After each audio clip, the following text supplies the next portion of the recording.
in my city. Brody Chopper got a red dot and some titties. I ain't with the drama.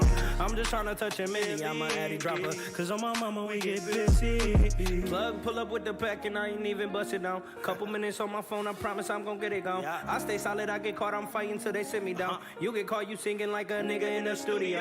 Brody sold the whip for 1,000 cause we just slid in it. I really make a house call, fuck if your kids in it. Been through some shit that's why my heart too froze. You ain't living what you rapping in a studio. You get your noodle blown, fucking with the opposition. My brother making decisions on anybody that's dissing. With the quickness, I'ma make a decision, I'm on a mission. You tripping, thinking we missing, I'm shooting up with precision. Red beam on the barrel to give myself some assistance. My brother come through like sniper, he knock you off from a distance. Big foe with no foe, I'm balling just like a piston. We get the...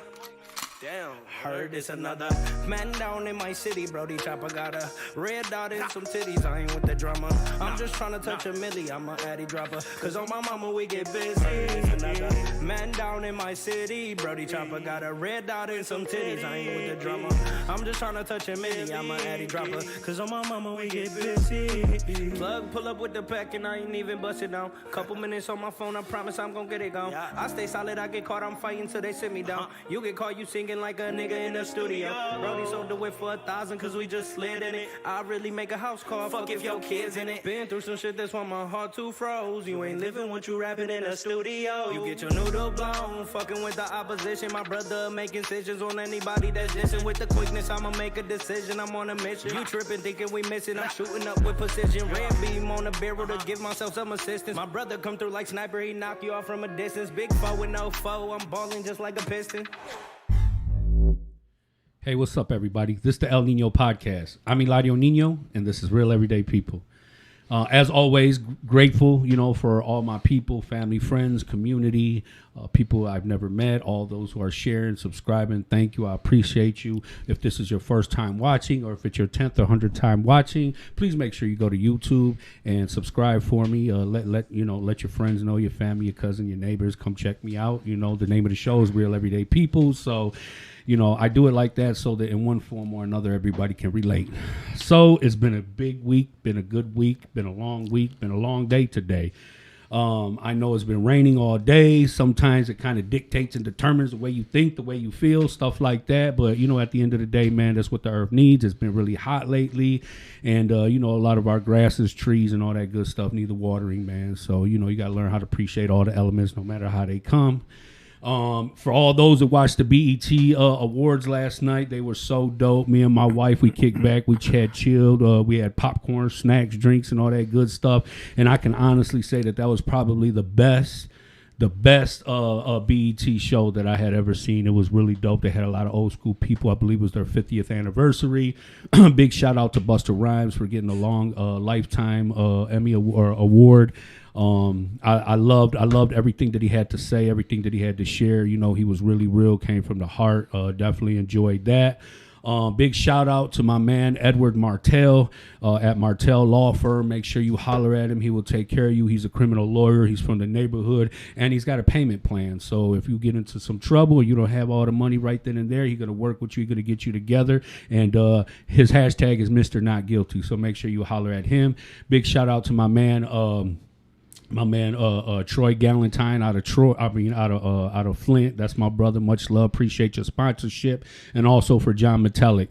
Big shout out as well to Rebecca Lugo and her husband for the American GI Forum. They gave me an opportunity to speak to their youth yesterday. And also I was able to be a judge in the American GI Forum Detroit teen Miss Pageant. So big shout out to them, man. I always love showing love and respect to my elders of the community. They are pillars, been there for years. But today, man, I got an awesome guest, happy to have him here. He's got a hell of a story to share. And, I hope somebody, learns something from his story. And, with no more further ado, I got my man, Steve Nagi. What's going on, brother? Hey, Eladio. Pleasure being here. My man, I'm happy to have you here, brother, Been waiting a long time for this, huh? Yeah, for sure, man. But I'll tell you what, we've got a lot done. We built a lot of good, positive things. You know what I'm saying? Since we linked up, and then what you've done on your own, bro. So talk to the people, let them know who you are. It's always good working with you, and I like to help out whenever I can. I'm always at your calling. Yeah. And I know the favor is going to be returned, Mm-hmm. especially working with the youth like Oh, we've been yeah. doing, coming to DHDC. I just love being there, coming over there, helping out whenever you need me. Man, brother, since the moment we met, you have been a huge help, bro. I remember since day one, the very beginning, bro. You came and you busted your ass. You helped us load, unload, set up, break down. I mean, I was like, damn. When you do, a certain amount of time, man, you come out with so much ambition, bro, and you just want to do good. You have all this energy, and you just don't know how to channel it. energy So you is try there. to find something positive, right. productive to do, and feel good about it. And I'm glad you was able to channel that energy, bro, and tap in with me and help out the DHDC and the things we got going on, man. Good for you, bro. I appreciate you. Hey, I appreciate you having me. I'm glad I'm able to do that, and this is what my passion is to give back. And we'll start with the story. Where I came from and everything. My family is are descendants from Yemen, and I'm first generation. Okay. So I was born in New York, upstate New York, Lackawanna, New York, to be exact. Okay. I don't think anybody's born there anymore because they don't have a hospital in Lackawanna anymore that gives as a maternity ward. They have to go to Buffalo, and Buffalo's not that far. It's a hop, skip, and a jump. It's right there, but we're south of it. And What was life like out there? man, well, you know what? When I grew up in the '60s and '70s over there. Because I was born in '63. Hey man, prison preserves, man. Holy shit! Prison preserves. Dog, I thought we was the same age. Well, I was born in '63, so Damn, you lived a whole lot of life, bro. I like the way you put that. You got a good story, boy. And we had wards over there, like first, second, third, fourth ward. Mm-hmm. We were in the first ward, and you already know now. The first ward is the ghetto compared to the other ones. You know what I mean? It's not really the ghetto, but I mean it's where it was called like the projects and the Baker homes.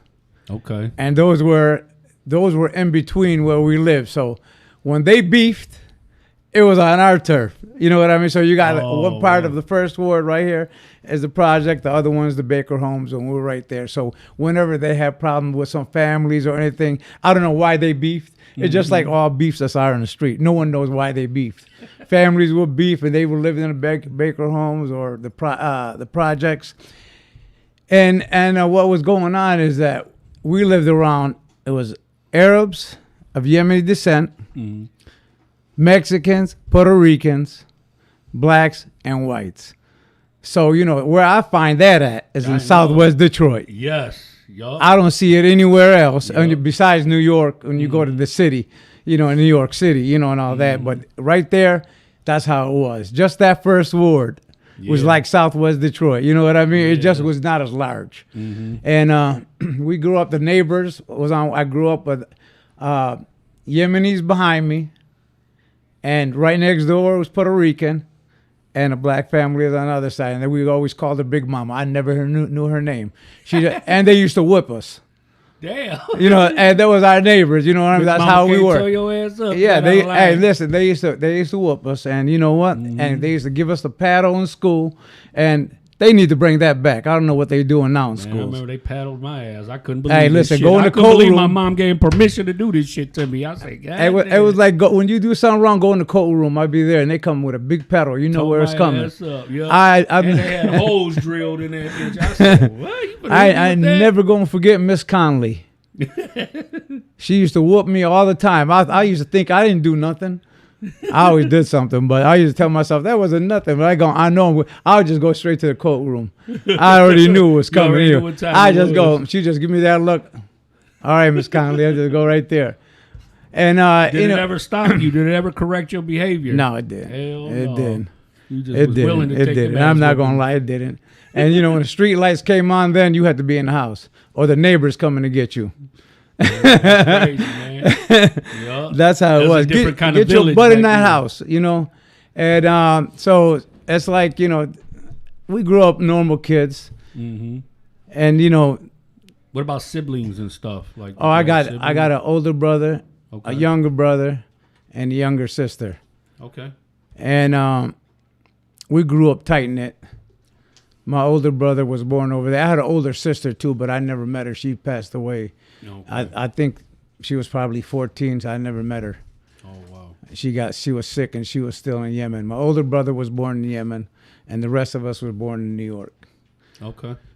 I didn't come here to 82, but we'll talk about that as we go. I went to school there. I was an athlete. Okay. And I I played soccer. We used to play rough and tumble in the streets when we played. what the hell is that? But that, it was like when it snowed, or even when it didn't snow, we used to play football on the concrete. If we used to tackle each other on the concrete, man. That's what we were doing over there. And all us is just the kids in the block. We used to get together. That's why we call it rough and tumble. And then we used to jump on behind the school buses, and just slide behind it, hang on to it. We used to do all that stuff. Yeah. And I don't know. I was an athlete in school, and when I played soccer, and I had scholarships that I was gonna go. I never got those scholarships, man. How come you didn't do good in I got school? married at the age of 17. Oh shit! And then early, as soon as you jumped off the porch, hey you got man, married. look at our family. The Yemenis families, like you getting married at a young age. Mm-hmm. So you find somebody over here, or you going to Yemen, and we're gonna find you somebody. So was it an arrangement, or you made? No, I said, well, I'm gonna pick this girl that I know. She rocked your world. Didn't you? I know. Rocked I your don't know world, who rocked whose world, but I'm gonna tell you one thing: it only lasted a year. Rocked you like a hurricane. I messed up all the girls I had at school because she was living in Buffalo at the time. Okay. So she came to our school district, and then we're going to school together, and I'm the athlete, and all these girls now are salty because I got married. And was she from your school, or was she from the neighborhood, or just? No, I mean she's from the Yemeni community. Okay. But she lived in Buffalo. She lived in South Buffalo. Okay. And I don't know. We were the talk of the city of Lackawanna, our community, because we were born. We were young. We got married there, and they were calling us, the lovebirds, whatever. I mean, I didn't see it that way. I just thought it was a decision that either you go to Yemen and marry somebody you don't know, or But I mean, I did love her. It's not like I didn't. At least to your ability of understanding what love was. Yeah, and I want to admit, that I didn't know at the time of growing up, postpartum depression, what it was. I didn't know what that was. And always when I had my daughter, I loved my daughter, and I always had her, sleep with her on my chest, and she had an issue with take your daughter downstairs and all this. It's just like I'm not paying her attention. It just went downhill. So then I was fighting to keep my daughter. And I left with her and came to Michigan. So I had 2 months left to graduate. There goes my scholarships. Damn. I'm talking about I was on the news, man, all the time. I mean, I had schools from everywhere. It's giving me scholarships. Play soccer? Man, my old ass, I don't know if I... I mean, I go to the gym and everything still, but kicking a ball, I don't know, man. I want to tap that ball, and I was like, man, my knee hurts. Yeah. And it's just funny because being young, you don't know. You people want to get older, and now I wish I was back in my high school days. Those are the best years of my life, honestly. I know, bro. When we were young, we were like in such a hurry to be grown. Like, I mean, I kind of had to grow up fast just because, like, I always had to help my mom. Like, I was the oldest son, so at a young age, I became the man of the house. And I had to help, my mom take care of my brothers and pay bills and stuff like that. So at a young age, I was already living like a grown man life, So I don't really have, too many memories of, having an actual childhood. And then the childhood that I did have, it's, had a lot of trauma and stuff, but... at the end of the day, man, with your situation, I feel like, you chose the lesser of the two evils. You know what I'm saying? You had a choice to make. It was either this or that. So you did what worked for you. You know what I'm saying? Something that you could actually live with, I know traditionally there's a lot more, arranged marriages. It's culture, like it's a culture thing. And they don't really do that much these days. Well, times have changed. It's still there in some areas. So, I mean, hey, at least you had an option, because some places don't even give you that option. You either marry my daughter or we chop your head off. Shotgun wedding. It's just, like back then, man. I mean, I mean, I'm kind of miss. You know what? I really want my high school diploma to be not Hazel Park High. I got a Hazel Park High because I came here. I didn't even live in Hazel Park. I went and took adult education just to get a GED and get the night school at Hazel Park because I went to Wayne County Community College. After I got the GED, I wanted to pass the test right then and there. And then I said, man, I want a high school diploma. Forget the GED. And I was going to Wayne County Community College and going to night school. So I got it. I got that about another 4 months later. Okay. I got that, degree, the high school diploma. Who taught you how to value education? Man, let me tell you the streets. Hell yeah. And I always tell them that I said, I'm going to come back to Lackawanna and I want to talk to kids over there. I said, but I want condition. I'll come and talk to in the high school. I want my high school diploma. I want it from the Lackawanna High Steelers. I want my high school diploma. We make a joke about it because now the community over there, the school board is majority Yemeni. It wasn't like that. I remember when I was a kid and we went into the second ward. We got stopped by the police and we over there messing with the girls. So I got stopped by the police. You know what that was the time when Iran had a problem with the United States. They were saying, go back to Iran. I was looking at this cop, man. I was cussing them out. They want to lock me up. I'm like 14, man. I'm like 14. I remember, I was like, I can't believe this. I went and told my dad, he's friends with the mayor.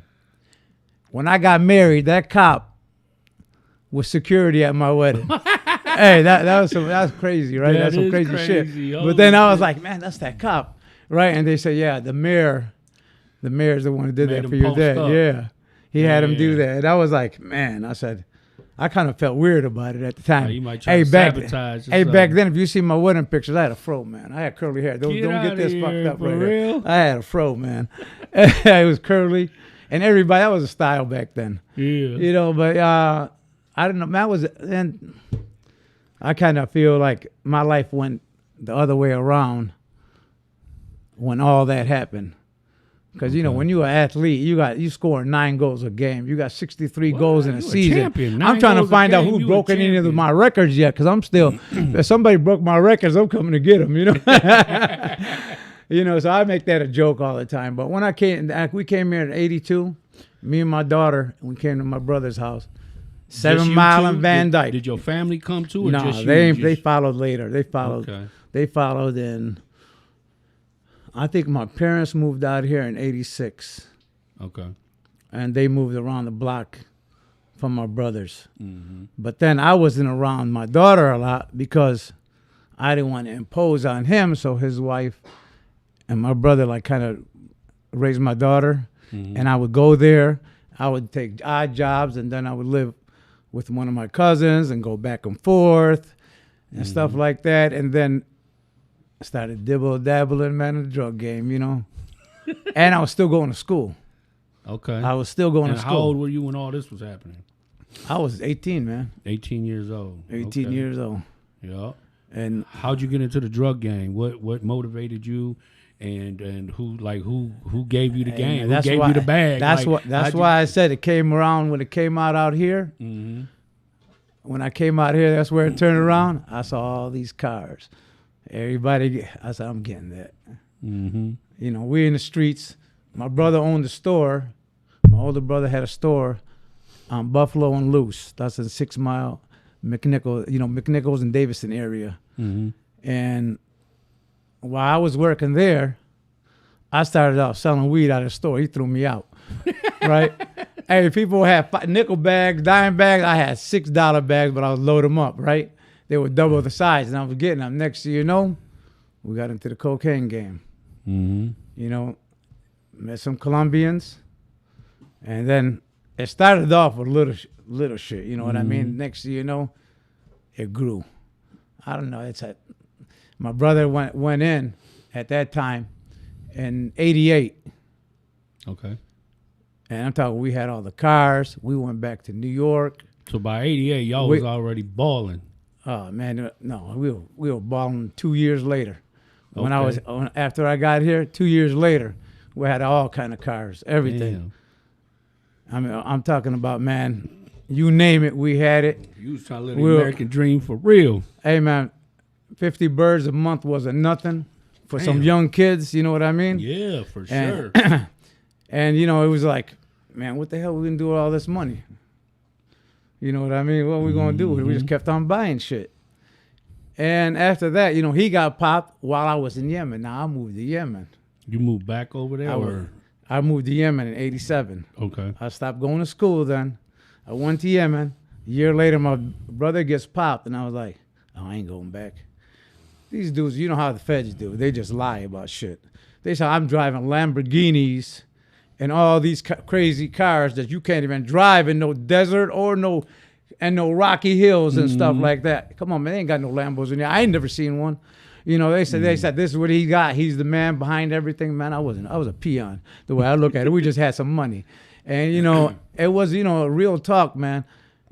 I stayed there till 91. I was like, man, I ain't going back. They mentioned my name in court while he's going. And he had a continual criminal enterprise charge. So what was that transition like for you, though, from living in the States, you know what I'm saying, privileged, and then, you know, going back over there? I mean. Well, when you have a big family over there, because, you know, we got tribalism over there, and there's big tribes. What is tribalism? You know how the natives have tribes, big clans, big families? Yeah. Well, we got a big family, and our family's in the government, you know, in high positions. And it's who you know. Man, there ain't no law. I mean, we broke so much laws over there that I brought that mentality back here thinking I was untouchable because I was getting away with everything over there. I'm talking about when they had the South was communist, and they were having some treaty to make it one country. So we could cross the borders.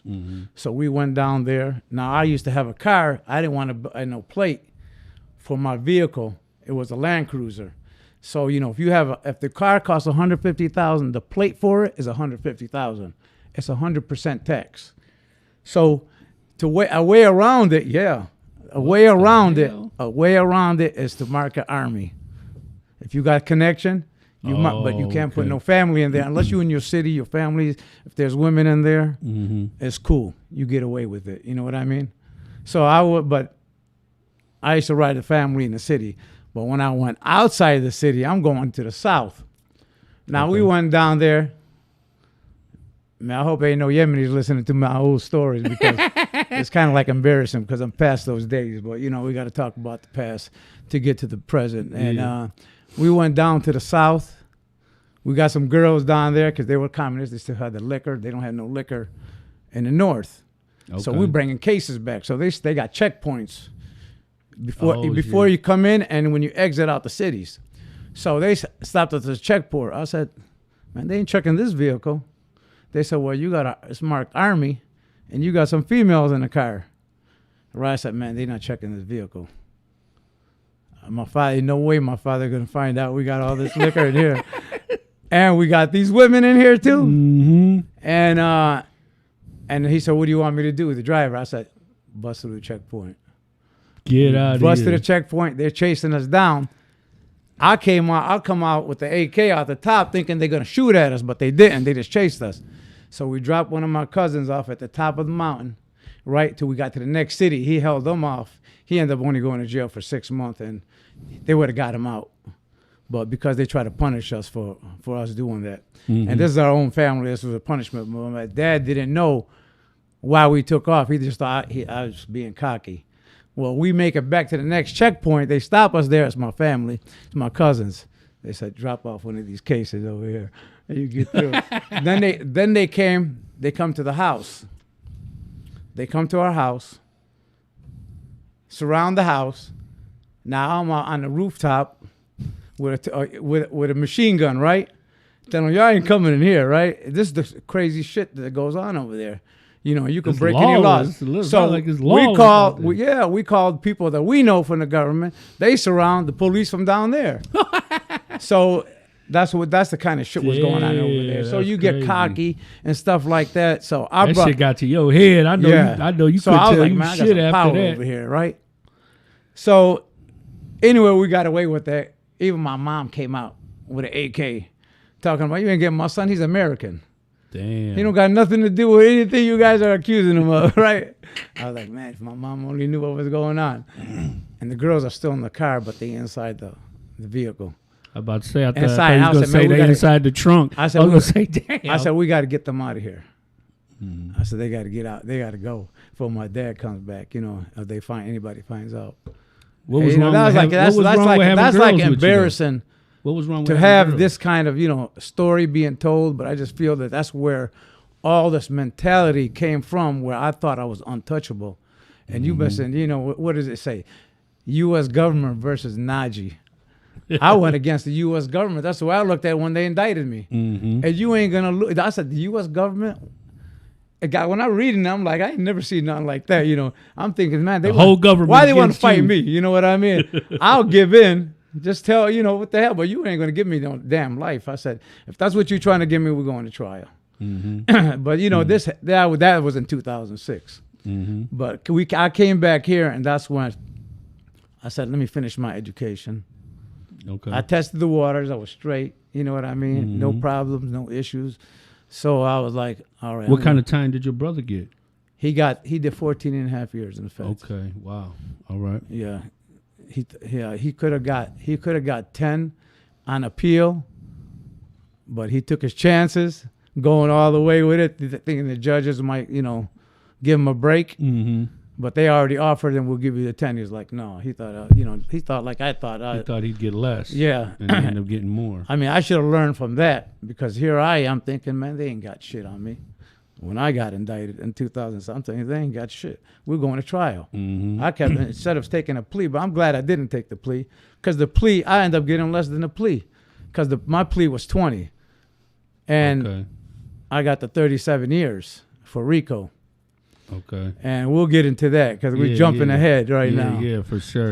But, you know, I came back and I was smooth sailing, not doing anything wrong, going, you know, doing my thing, you know, with school. Got a So bachelor's. you already knew the language. Well, yeah, because you was from here, so you already knew Yeah. the language. I mean, it sounds Yeah. like you were pretty studious. Yeah. I got a bachelor's degree in mechanical engineering, and I got a second one in Near Eastern Studies. I was starting to take some master's courses, but then I was like, man, let me just open up some businesses, try to do something. So that's when I opened up Pancho Villa's. Okay. I did open up Pancho Villa's with a partner. His parents actually owned Juan's Hacienda. Okay. So you're Yemenis and you open up a Mexican restaurant called Pancho Villa's. How the hell did that happen? Well, tell you the truth, man, I didn't open it for me. I opened it to help him out. Okay. And then he ended up, you know, being a drug user, and you know, he passed away now, so I'm not gonna say bad stuff about him, because Yeah. you know, it already happened. What happened happened. I ended up with the place, and I remember I'm doing now. What I did when I didn't know nothing about the place. I'm starting from scratch, because we can't have employees. I'm doing dishes sometimes. Mm-hmm. I'm helping. I'm busting tables. I'm helping everybody out. I'm going all over the place.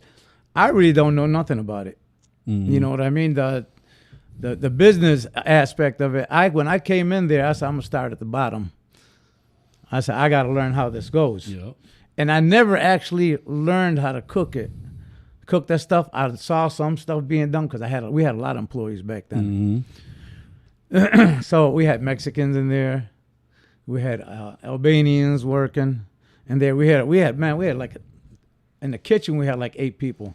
Where'd you guys get the recipes from? Well, his parents owned Juan's Hacienda, Okay. All right. Yeah. and he broke away from his parents. I said, you know, your parents are down the street. You sure you want to open up over here? They're not too far, like within 3 miles. And he said, yeah, I got my own recipes. So, but I mean, okay. So I said, all right, man, it's up to you. That's what you want to do.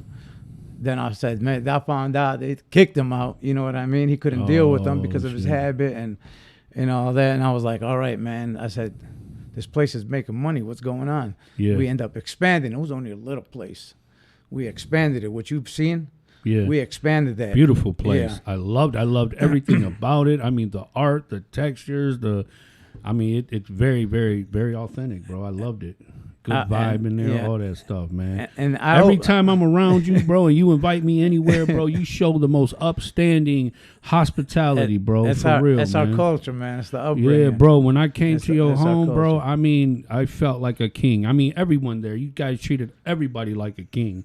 But I gave felt you my even- seat. I was about to say that, bro. You had me at the head of the table, bro. You know what I'm saying? That's how much hospitality you had. You let me sit at the head of the table. You know what I'm saying? I felt like the man that day. Boy, I said, man, that's dope, You bro. were the biggest one there too. You have a beautiful family, man. Hey, they thank have you. great hearts, bro. The hospitality was wonderful, bro. I was so grateful for that experience, learning the culture. The food was just phenomenal. It was excellent. It was just a wonderful experience. I'll never forget, bro. Thank you for inviting me to your home. You know you're what I'm welcome saying? Meeting all anytime. your family and friends. I was definitely honored by that, man. Appreciate it. Even when you invited us and the ceasefire team to the to the restaurant. I mean, just pure hospitality, man. Thank you so much. I really Hey, you're appreciate welcome. that, You're welcome. man. For real. I love you guys. That's why I do that. Yeah, when you no feel doubt, somebody man. in your Appreciate heart, it. man, you do what you can for them. Yep, no doubt. Thank you. I appreciate it. You know what I'm Hey. saying? Because having a good heart got me fucked over a lot in my lifetime. You know what I'm I know saying? that. I So know it's that. nice It to be happens, able but to you do don't stop good doing and that. receive good. You know what I'm saying? So, it's definitely appreciative. You know what I mean? To be treated like that, bro. You know? Hey, anytime, man. My house is your house, right? Yeah, Mi yeah. casa, su casa. Yeah. Yeah, but just to let the Southwest Detroit know, you guys ain't got the only Mexican restaurant that's good because they come out from Southwest to see me, and I used to think they're coming out to see me, Hell no. right? No, we're coming out for the food. I pop up, and there's people there eating. I'm like, hey, man, you guys know I was going to come? And they said, you ain't always here when we come. I say, oh, no more discounts for you then. I thought you were coming for me. Yeah. But I mean, it's good to know that people come out, and we're building it back up because we're not open for lunch. We can't have staff. If that restaurant was down here, if I still had that place in Dearborn, because I had one in Dearborn too, in Michigan and Military. Okay. I had one over there. I And think what I happened? think you was in at the time. That's when I was Yeah, I I was was locked up in the recession when Ford's closed down. Okay. Also, that was our lunch crowd. So, but that place, as soon as you opened it up, man, we broke even the first month. Dang. Yeah, that was, okay. and that one was even better than this one as far as decorations. Wow. Yeah, we went bro, out. It was so authentic. I love the artwork in there. I was like, damn, I want to take something as a souvenir. I was like, man, you got the coldest pictures I ain't ever seen before. It was an old La Pita restaurant before they moved into that Firestone building. Okay. I got it off them. So what? Why don't you come back down, bro? You need to come back down to the neighborhood, bro. You gonna have staff for me? Yeah. Hey, you know me, bro. I work in reentry, baby. That's what I do. I train people, get them jobs, healing circles, all that good stuff. So yeah, you need some staff. I got you, bro. I can't say they might not have no felonies or something. I don't care about that. But I don't hey, care a lot about of these that. guys, they work. I'll hire anybody. They worked in the chow hall. You know what I'm saying? That's their experience. They'll figure it out. Shout out to my man Ferris Jahab, man. He had told me about when he started out in the restaurant business, he was a manager at Leo's Coney Island in the airport, and he told me like when he started out like busboy, washing dishes, eventually learned how to cook, learned how to host, learned the business. Like he was like, I wanted to learn every aspect of the restaurant business. I had to start at the bottom. I had to learn how to wash the dishes, how to do this, clean this, wipe this, then cook this. And then at first I started prepping. I was a prep cook. Then I became a line cook. Right. And he was just like, that's the way that I was able to, for him to be able to build a business was to learn every aspect of it, even starting at the bottom. Like a lot of people, they want to start off at the top. They don't want to, earn their way or learn their way to the top, things like that. So, it's very, honorable for somebody. And in order to be successful, you want to learn every element of your business. Right, exactly. Mm-hmm. But some people got too much pride. Oh, I ain't going to wash no dishes. I ain't about to be no busboy cleaning tables and this, that, and the other. But it's you have to learn, After the prison experience, you got to have to humble yourself. Because you're getting 16 cents an hour over there. That's how it was in the Feds. I don't know about Oh, the state y'all was joint. doing good. Shit, we got about 38 cents a day. 38 cents a day. You hear me? You was getting 16 cents an hour. You was winning, bro. You know what I'm saying? That's a come up. We had about a $32 check a month. You hear me? And if you owe the store, man, you ain't even going to get that. Yeah, and before I got that restaurant, I was married 2 other times after that. I was married my son's mom. She's African American. My son Nasser, and he was raised with his siblings also, and then when I got married in '87 in Yemen, I got the rest of the kids with her. So I got a total of 8 kids, 9 grandkids now. So you had what, 6 with her? Yeah, one of them? yeah, 6 with one. Right. Okay, all right, and that was the one in Yemen. yeah. Okay. And it's just Was there ever a time or a point where you thought that I was going to be with this woman for the rest of my life, especially after having 6 kids? I've been through so much infidelities that I didn't think anybody would deal with me. You know what I mean? Yeah. I mean, just trying to, when after that, I bought that business, the other business, and then I had West Warren Instinct Bar and Grill. Okay. And then everybody from Southwest was coming over there. It's between Evergreen and Southfield. I had DJ Mick Love coming in there. Damn, for real. His wife bartended over there, Ilda, and we had everybody from Southwest coming over there, and even though they came on this side of the, on this side of Detroit, to the west side, that's when I got off the hook. That bar was really just a hangout. You know what I mean? Shout out to Mick Millette, man. That's an My OG man. right there. DJ McLove, boy. Hurricane Productions, Pasa La Palabra. Hurricane used to come too with him. Hey, man, may he rest in peace, man. Yo, that's sweet, man. Yeah, just... So how many restaurants did you have in total? I was working on number 3. Okay. With as far as ponchos. I was going to get one in Farmington. And that didn't happen because I got indicted. But I had the bar and grill, and I had a pet store in Bloomfield. Pet store Aqua too? Exotics. How did you have time to run all these businesses? I have partners in every one. Somebody Okay. you got to delegate. Okay. And now I'm actually doing some work. And, it's not what everybody expected me. They want me to do a lot more. You know what I mean? But I like being out there with the people, talking to the people. I don't know why I feel comfortable talking to the customers. I mean, when I came out, I had a lot of anxiety. But I feel like I'm in a prison environment. And when I'm in a restaurant, like in a chow hall, you know how you kick it, yeah. and they come in there, even though I don't know them, it's like you're kicking it with them. Yeah. I don't know if that's what it is or just that's how I feel. And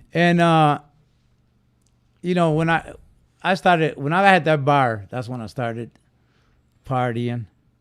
Okay. We used to use drugs and all that, but you used to be. I was going to ask you, when you started selling coke, did you start doing coke Man, too? I messed with it. it. You know what I mean? But it wasn't like hardcore like one later, when I got the bar and all that. But I'm going to tell you, when I got off the hook, when I became a member of the Detroit Highwaymen, and I was one of the leaders, man, we were just so partying all the time.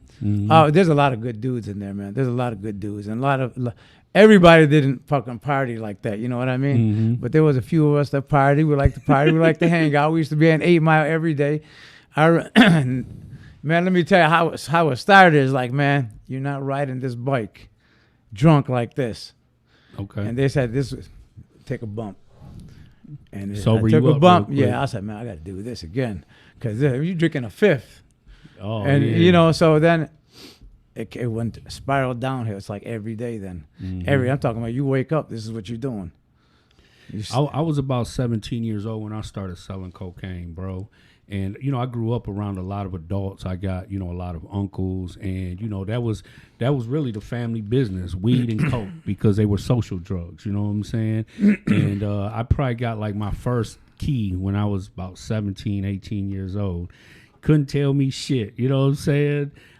Shout out to my guy, man. I ain't even gonna put his name out there, you know what I'm saying? But, he groomed me at a young age. He actually took my hustling skills to a whole nother level, you know what I mean? And, eventually, like, I end up just getting lost in the sauce, like I was young, I was around a bunch of adults. That's all they did. They partied all the time, every day. Nobody really had jobs. Everybody was just partying and selling drugs, you know what I'm saying? So drugs was always plentiful. Weed was always my thing. But, once I got into the coke game, it just took me to a whole nother level. And then it ruined my life for a minute, you know what I'm saying? Because I didn't know how to control that shit, And, when I was a lot younger, a lot of people used to say, just stay away from that shit. But once I got up into selling it, it was plentiful. It was always in my face. So I started using it. And, that shit ruined my life, bro. I became very aggressive, very violent, you know what I'm saying? And, even towards my daughter's mother. I was young, bro, you know what I'm saying? And, I made a lot of bad choices. I made a lot of bad choices when I was younger. But I didn't realize the power that drugs have when you don't know how to control them. Doing a lot of reckless shit, and you consume it, and then it was at a young age. It's plentiful, so it's like I'm just snorting every day now. You know what I mean? And it was like a year later, I looked in the mirror and I was just like, man, you look like shit. You know what I mean? And I felt like shit. You ever talk to yourself in the mirror, tell why are you doing this? Yes, that happened. I did that one time, and I did another line. Like it wasn't shit. Fucking crazy, man. Yeah. I used to tote guns when I was younger, and not thinking. When I really went and got a legal pistol. When I'm 38 years old. I don't know. Something told me, let me just go get a legal pistol. You know what I mean? Next thing you know, I started a collection. And then it's just now I'm legal, right? No criminal record, nothing. I got liquor licenses in my name. College degrees, businessman. Now the feds is after me. And my phone is wiretapped, and I'm doing coke. Reckless. I'm talking about bring that motherfucker in the trunk. That type of shit. I'm in Bayside. And my man, I ain't gonna mention his name because we're cool. I end up knowing his mom and all that, and he was friends with one of my girlfriend's brother at the time. We had a little road rage. He came up on me, and I'm in the Benz. He pulled the gun right to my head. I said, what are you going to do now, bitch? And I said, if you don't pull that trigger, I'm going to kill you. And you know what? I lit him up 4 times. Damn. And he took off, and he dropped. Damn. He dropped 2 blocks down, but he didn't die. Now I'm going to court to save his ass. Oh, shit. And I remember I called DeRaid Elder, the attorney, and the police there. What happened? He shot one of my club brothers. He just shot like this. I'm in the Benz. I shot him through the windshield. Oh, you weren't alone. You were with somebody. Yeah, okay. He got hit here and here. Ambulance came. Now I'm loading AKs out the trunk, and putting it inside the house. So all my shit, and I'm legal. So I'm waiting for the police to come. Now the cops come, and they said, yeah, you took weapons out. You can't go in that house. You can't go in that How house. the hell they know you took weapons in there? The ambulance. Oh, shit. So I'm taking my vest off. I got my colors on. Take my vest off. I said, then this dude, he got his vest. Everything he had said Highwayman. Okay. I was like, man, do you got anything that doesn't say Highwayman on you? and then he was done. So we put all that shit in the house, our emblems and everything, and I left the fucking buckle on. I had the buckle. So when the cops came, they said, you don't want to talk. I said, what's there to talk about? My attorney's coming. No attorney's going to come at midnight. I said, man, he's on his way. He's coming from a wedding. So I waited. By the time he got there, the cops are getting antsy. They got both of my pistols. I said, why you took that one? I didn't even fire that one. They said, we still got to take it in for ballistics. So I shot 7 times, hit him 4. I was mad as hell. I said, I missed him, right? I said, I have a bad shot. Well, dude, the ambulance driver was telling them everything about the house and all that, what we took in there and all that. And I'm like, man, this dude fucking telling them everything, right? Yeah. So he's telling me, here's a scenario. He's telling us, a wannabe gangster came up against a gangster. I said, man, who you talking about, man? I'm a business owner, man. He said, you left your belt on, your buckle on. I said, damn, this motherfucker right here. I looked at it. I was like, I said, you know what? I didn't say that. I said, man, I'm waiting for my attorney, bro. And that was it. Yep. You know, and then the guy said, I don't want to talk to him no more now. Because he said, let me tell you right anything now. you could say after that is going to be used against you in a court of law. Yeah, I was like, man, I said, listen, man, wait for my attorney. He'll be here. He ended up coming.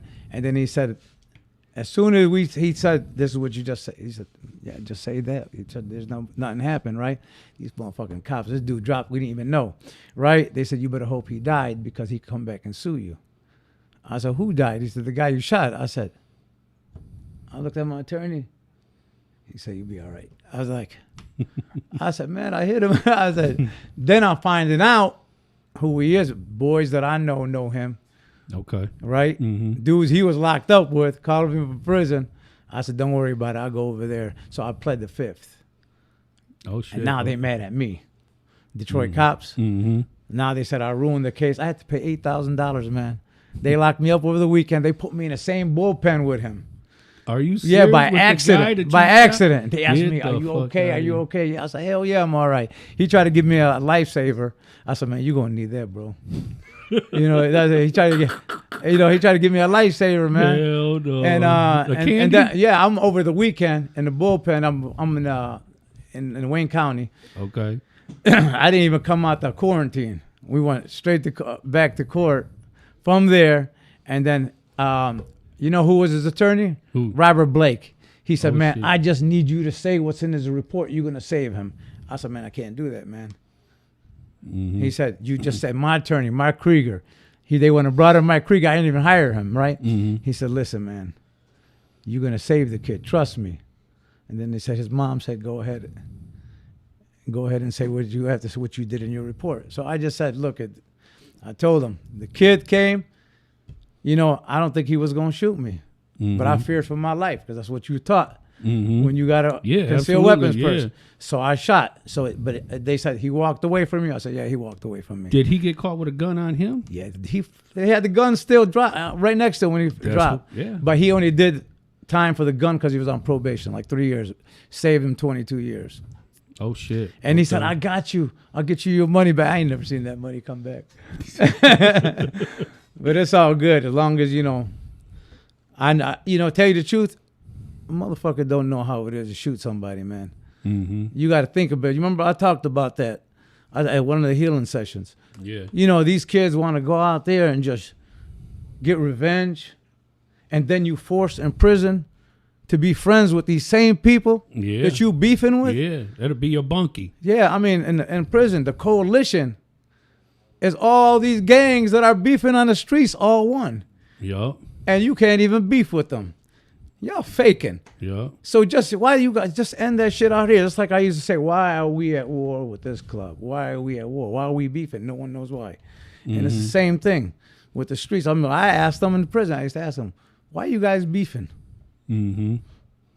What happened? Yeah. Some of them don't know. We were talking about this the other day. I was talking to my brother Brutus about, you know, a lot of the old beefs with other gangs. And a lot of times it was over women. You know what I'm saying? You got the leaders of this gang and that gang, and they're both, you know, fucking the same girl, and now it's a problem. So now the whole gang is going to war with this whole gang because over two people and one woman. You know what I'm saying? And I was like, damn, bro, like that is not ethical, you know? And, you know, but everybody is just like all in just because everybody's so die hard, you know, for their flag and, you know, for the, you know, respect and loyalty and all that type of stuff. But it was like, as you start to grow up and you start to evaluate your life and your situation and the commitments and, you know, just everything that you've been through, and you look at its purpose, like why, like, you know, because back then we didn't ask no questions, you know, everything was about do as you're told, you know what I'm saying? Do as I say, not as I do, you know?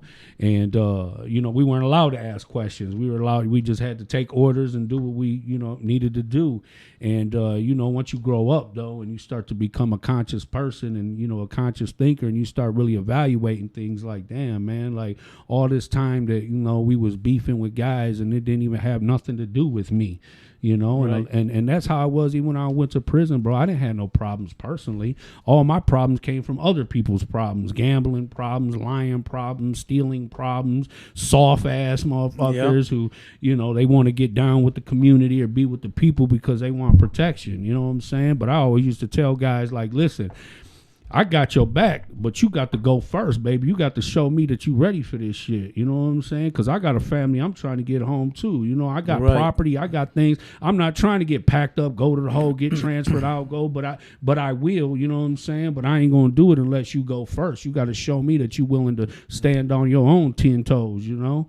And, you know, so that's how you kind of weed a lot of things out because, you know, when you go to prison, bro, you get to take all the costumes off. You know, nobody cares about how many people you killed or how many people you shot or how much money you made or everybody's a millionaire in there. It's their story. Oh, man, them boys going there recreate themselves. And these guys, they look at magazines. They know the names of all the newest BMWs and Mercedes and all that. And then they'll tell you a whole story about how they had this and had that. And I'm like, damn, you know what I'm saying? They literally go in there and just recreate themselves, bro. I done seen some soft guys turn into some hardcore guys. I done seen some hardcore guys turn into some soft ass guys. Yeah. I mean, it's a trip, bro, you know, because when it comes to taking all this costume and everything that people hide behind and you got to be held accountable and be a man of your word and get to see what you really truly made of, bro. You know what I'm saying? In a place like that, that's a place where boys become men. And if you got weakness, everybody going to know it. And if you got strength, they're going to know that as well, you know?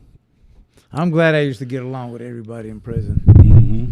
Because I got, you know, like the hookup, you know, like even, you know, when we meet up with different people, you know, I get them together and we talk. And I was like, remember in prison? Mm-hmm. You guys with this black and Hispanic stuff, everybody's separate, the Muslims here, the whites here. And everybody, look, are we still cool? I was always cool with everybody, man. You know, I didn't care about all that, you know. So when I went to prison, one of my uncles had just got out of prison. And my uncle, he's straight from Mexico. So he just sticks with straight Mexicans, you know what I'm saying? Yeah, yes. But when he came home, I was like, damn, man, I'm about to go to prison. I don't know how this shit gonna go. He was like, bro, you're gonna be just fine. He was like, because you speak everybody's language. You know how to get along with blacks, with the whites, with the Arabs, with the Chicanos, with the Mexicanos. Like, you speak everybody's language. He's like, I promise you, you're going to be good, you know? And I never forgot that. And that was the one tool, the one talent that I had that I was able to go in there, bro. And I was able to speak everybody's language. I was always able to politic. And, you know, that's what made me an effective leader. You know what I'm saying? Is that I didn't have them barriers. You know, a lot of people had mental barriers. They had communication barriers, you know what I mean? Where they just, you know, didn't believe in, you know, diplomacy, or they didn't know how to communicate with other people of other races from different communities and stuff like that. And that was a gift I always had because I lived amongst, you know, so many different people. You know, I've lived, you know, around, you know, blacks, whites, my own people. I used to live in East LA. I lived in Chicago. I've been to Mexico. I've been a little bit of everywhere. So, you know, you learn communication I know what skills. you mean. So I was able to shake and bake in prison, bro. You know, I was able to make shit happen. Yeah, I'm shit, man. I caught cases in prison. I was in Ryan Road. I got caught with an ounce of weed. They kept threatening to charge me with cases, trying to get me to fold. I'm like, man, you got the wrong one. I'm caught from a whole different cloth. And this was at Ryan Road in Detroit.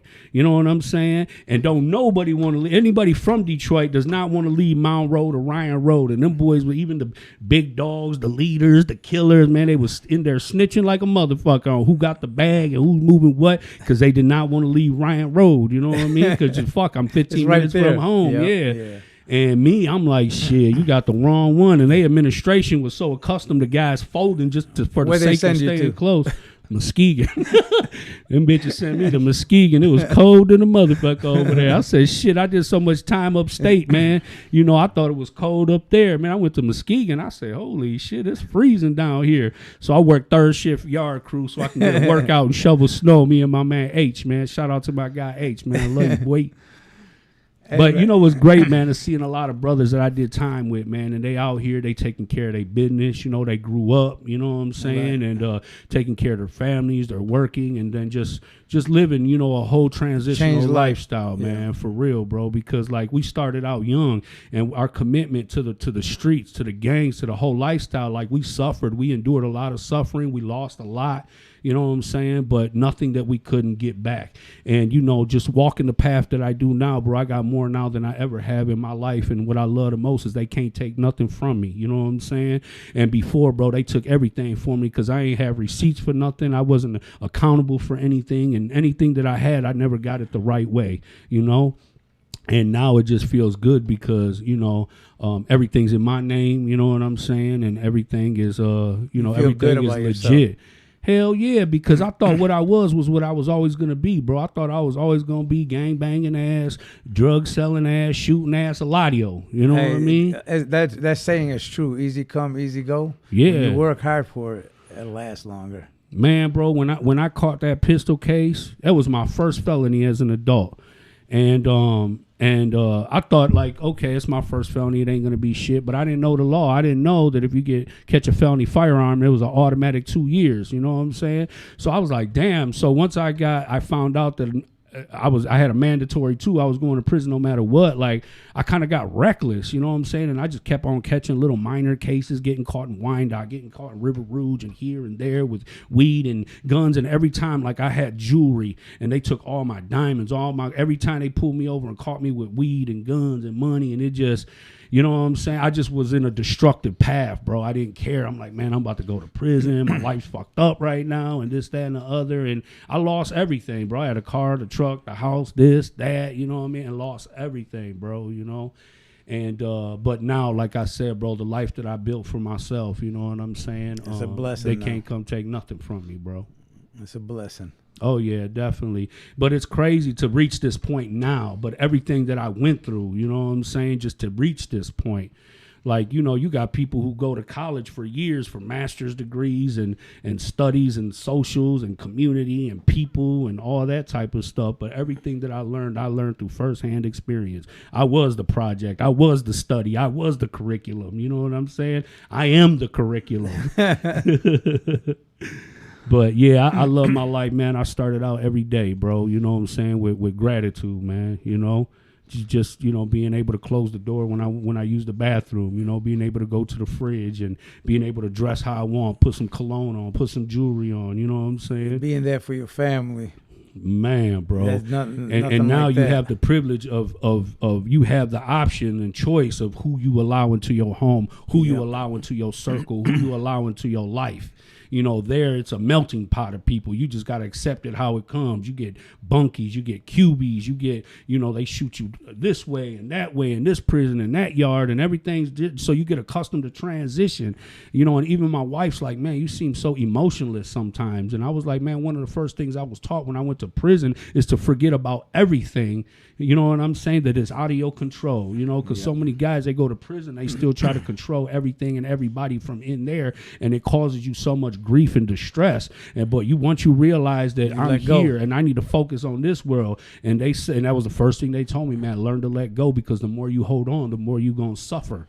You know, and then, you know, when you're in prison, bro, it's like you don't know when you're going to go to the hole, when you're going to get transferred out. So you just enjoy the time that you have with the brothers that you meet there, because, you know, eventually somebody's going to go to the hole, somebody's going to ride out, some people leave, some people come back, whatever it may be. So you learn that transition. You learn how to connect and disconnect. And then you just kind of, you know, become numb to things. You know, you don't. You know, you lose the sense of compassion. You just look at everything like it's just a part of life, because life has been so hard, you know.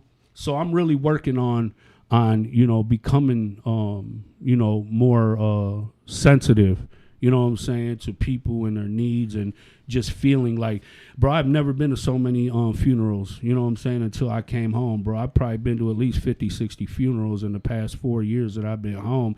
And it's like regular protocol now, bro. It's like another one bites the dust, you know what I'm saying? And you know, I don't mean to sound insensitive about it, but it's like that. I don't even get emotional. I don't even know how to cry over people, you know what I'm saying? I'm just like, I mean, that's what everybody's guaranteed is death. Mm-hmm. We're all guaranteed that So we just learned to let go and say, you know, they went to the next life, you know, wherever that is. And what we're taught is either one or the other. Yeah. It's either heaven or hell. That's what our beliefs are. And sometimes I reach the point like, damn, they doing good now. They doing better than us because, you know, so many people are here suffering. I don't know about hell being better. No, not hell, but you know what I'm saying? You know, I know for a lot of people, man, life get hectic, life gets stressful, and, you know, death don't seem like a bad idea to some people, you know? And, you know, for a lot of people that I see, you know, whether they was struggling with health issues or, you know, drug addiction or whatever, I'm like, damn, bro, they living better now, you know what I'm saying, in the spiritual world than they was, because it was hell on earth for them, you know. And my hell on earth was when they came in 2006, man. So tell us about it. What happened? Man, how did it come about? When the FBI, I knew it was coming because everybody's getting pulled over. Everybody's getting stopped. Anything's going on, bar brawls or anything, people are there taking pictures and stuff. I said, man, something's about to go down, right? I'm not thinking it's me. But I'm thinking, now that's getting too close. Because now I'm getting pulled over. I'm strapped. You know, they let me go when I say I'm carrying, I got a CCW. You know, they let you go. Okay. They stopped me for it. They didn't tell me why they stopped me. They just let me go. They're just checking things out. So when they came, they didn't even kick in my door. They knocked on the door. I'm sleeping. Thank God they ain't kicking that door, because I had a gun under the pillow and I had a gun on my chest. Just got back, blew out like Rambo, right? I always carried two, right? And I'm sleeping on the couch. Wife lets them in, right? My dogs are barking. They're right there. Don't move. I said, I got two pistols here. Put my hands up. I got two pistols here. They said, we know you do. Just like that. So, and man, they know how to fabricate. You know, when they want you, they know how. They said all the weapons in my house were stolen. I have them in a safe. 29 firearms. They said, you know, stolen firearms, all registered to me. During trial, they tell the truth. You know what I mean? But now you kept them. You know what I mean? They had kept them? Yeah, they didn't give those back. I'm a felon now, right? And, hell no. And now they got 33,000 phone calls that they've been tape recording. So they for the whole year, they got stolen bikes and all that. And that's all 54. What, like retags and shit, or? It was retags and all kind of everything that anybody did under the RICO. Okay. And you're a leader. They could show a hierarchy. It goes from the top down. You getting all the charges of everybody else. And it started off with a 16-man indictment. And it was continual criminal enterprise and RICO. I said, man, they can't charge you for both. Because I'm reading now in the county. I'm reading the law. I said, man, they can't do that. So now they dropped the CCE, right? And they got a RICO. Now I got a 74-man indictment. I said, they just added more dudes. Damn. Where did all these people come from, right? I'm looking at the men. I don't know who the hell this is. I don't know who these people are. And then I'm fighting now. Hold on. Everybody's out on bond. I don't got no criminal record, right? I'm the flight risk. I'm the threat to society because I said, look, man, how come so-and-so ain't indicted? I'm listening to the phone calls. And next thing you know, they told them, hey, man, you must be doing this because you ain't... Steve said this, Steve said that. And next thing you know, they telling the feds that I'm putting out hits. Wow. And all I just said, man, how come so-and-so is not indicted? Man, he's doing something, man. Be careful. That's all I said. Next thing you know, I didn't get no bond. Now, I'm talking about brothers will get violating and getting back off on bond. And I'm still in there. So I filed my own to the Court of Appeals with my attorney, but, you know, I filed him all the information that he needed. Motion to the Court of Appeals in Cincinnati. I'm talking about the prosecutor, Diane Marion, came and shook my hand. She said, you won this one, but you ain't winning the rest. And I got out on bond, and I went to made them take me to trial 6 months later, and I was on tether the whole time. Okay. The only place I go to my attorney's office, guess what? I went there every day. Just doing my case to get out the house. And so, you know, I'm thinking, now the trial's 2 months long. I said, man, they ain't saying shit. All they saying Scooby snacks, partying. They said that means kilos. Scooby snacks, man, we fucking partying, man. I'm not even selling shit. I'm fucking, all right. You could say I sold a little bit of weed here and there, told some person, go get some from here, go get some from there, but I wasn't doing shit, man. And some of the dudes didn't do nothing at all, man. Got held accountable and got 20 years. They didn't do shit. How'd you get the name Scarface? Man, I don't know if we should talk about that. Hey, from snorting cocaine. Okay, I'll play her up. Anyway, and then, you know, that last 2 weeks, man, the last 2 weeks of the trial, man, they brought these dudes that didn't have shit to do with me, make up some shit.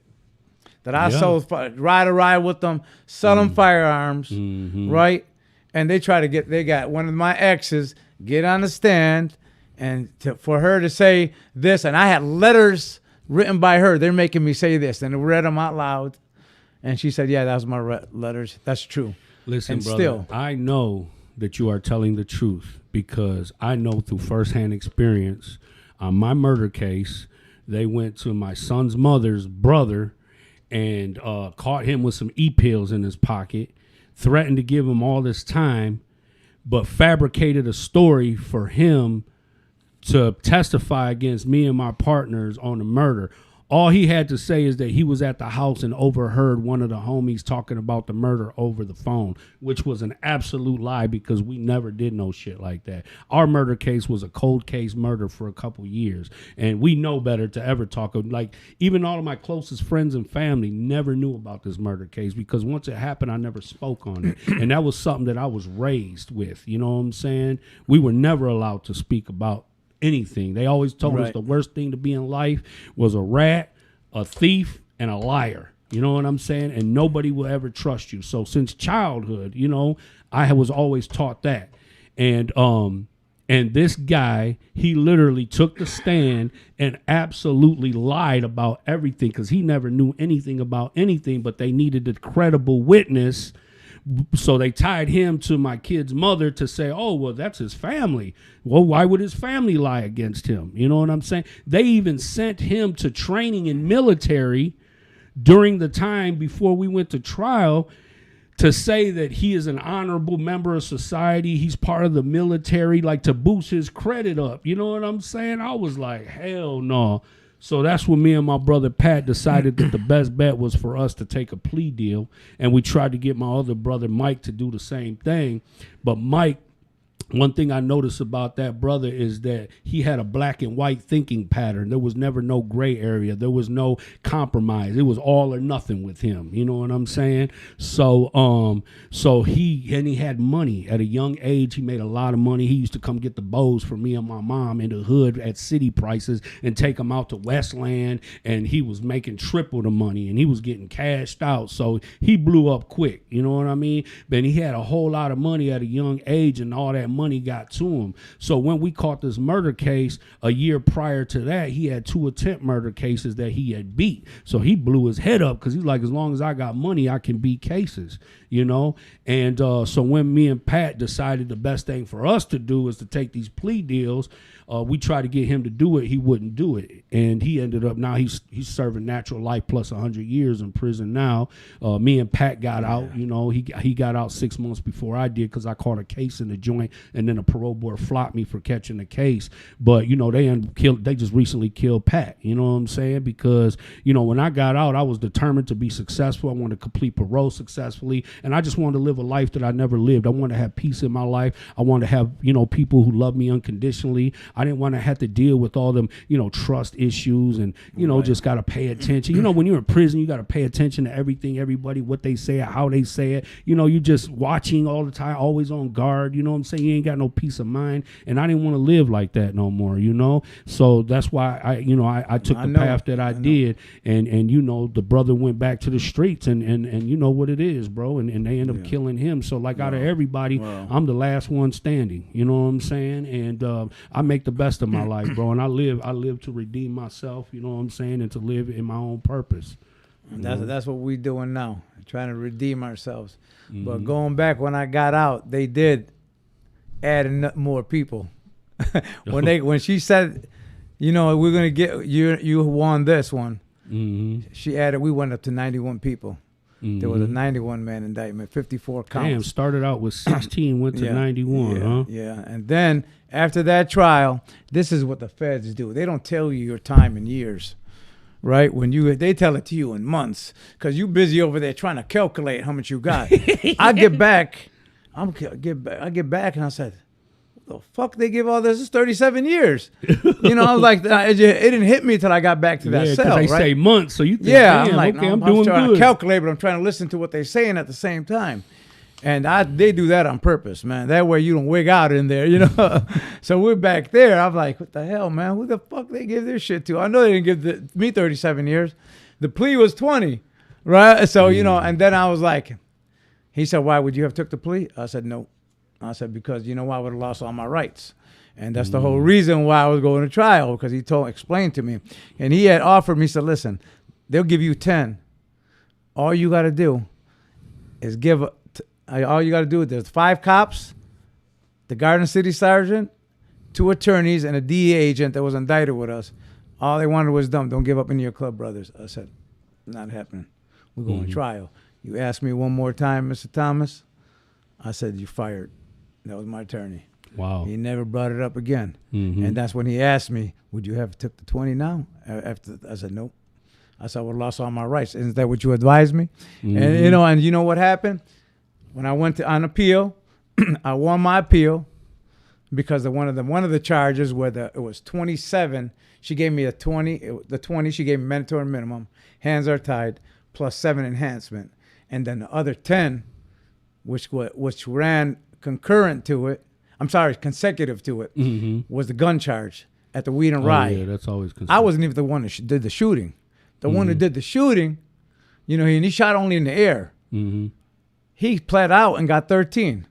Damn. Now I get 20 for that. I get 20 for RICO. I get 20 for RICO conspiracy. And all 3 of those ran concurrent.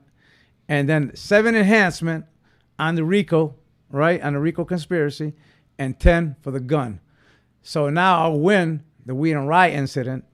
They take off the gun, and they take off one of the 20s. Well, I still got the other 2 20s, which are running together anyway. So now I'm down at 27. But she gave me that 7 off because we had riots. I got hit right here in a riot. It was between the Muslims and the Sureños. But they were going after anybody black.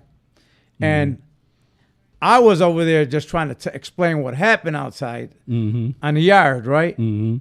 Letting them know this is what happened, right? And then when we were rushing towards the front, I pushed the CO out the way. I remember CO Grubb. Shit. I took the hit by one of our guys who was Muslim. He hit me right here. He said, I thought you was Mexican. I was like, he said, you should have had a beard and wearing a kufi. That's what he was saying. They turned it into a joke when we were in the shoe, special housing unit. They turned it into a joke. I said, man, when we get out of here, I'm fucking you up just for making that joke, right? And then, what happened after that? They shipped them out. They let me out and 3 other dudes, and then the rest, 15 Mexicans. Everybody's like, why they let all the Mexicans out? They wasn't doing nothing. They were fucking, not them. They already shipped the other ones out because some brothers got stabbed up. You know what I mean? And then they were fucking, I'm talking about was our unit, the only one, happened out in the yard. We get back, all the units are locked down except ours. And Paisa shot caller, Sureño shot caller, Muslim shot caller, everybody's in our unit. Oh, shit. And the CO did freeze, right?